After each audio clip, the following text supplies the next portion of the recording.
বন্ধুরা, এক ব্যক্তি খুবই খারাপ ছিল।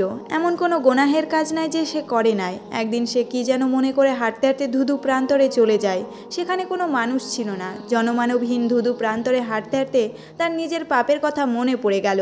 তখন লোকটি হঠাৎ করে চিৎকার করতে শুরু করলো এবং বলতে শুরু করে, হে আকাশ, হে বাতাস, হে ফেরেশতারা, তোমরা কি আমার কথা আল্লাহর কাছে সুপারিশ করবে? এমনভাবে চিৎকার করলো যে সে বেহুশ হয়ে মাটিতে পড়ে গেল। তখন আল্লাহর পক্ষ থেকে একজন ফেরেশতা ওই লোকটির কাছে এসে মাথায় হাত দিতেই ওই লোকটির জ্ঞান আবার ফিরে পেল। তখন ফেরেশতা বলল, তোমার জন্য সুসংবাদ নিয়ে আসছি, কেননা আল্লাহ তাআলা তোমার তওবা কবুল করেছেন। লোকটি বলল, ঠিক আছে, আমি বুঝলাম, আল্লাহ আমার তওবা কবুল করেছেন, কিন্তু আমার জন্য কে সুপারিশ করলো আমি তো বুঝতে পারলাম না।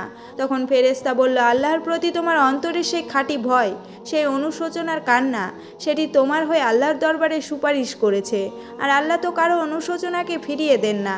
বন্ধুরা, আল্লাহর দরবারে ফিরতে কখনো দেরি হয় না, যদি অন্তর সত্যিকারভাবে অনুতপ্ত হয়, যদি ভয় ও ভালোবাসা একসাথে মিশে যায়, তবে সেই অনুভূতি হয়ে ওঠে বান্দার জন্য সুপারিশকারী।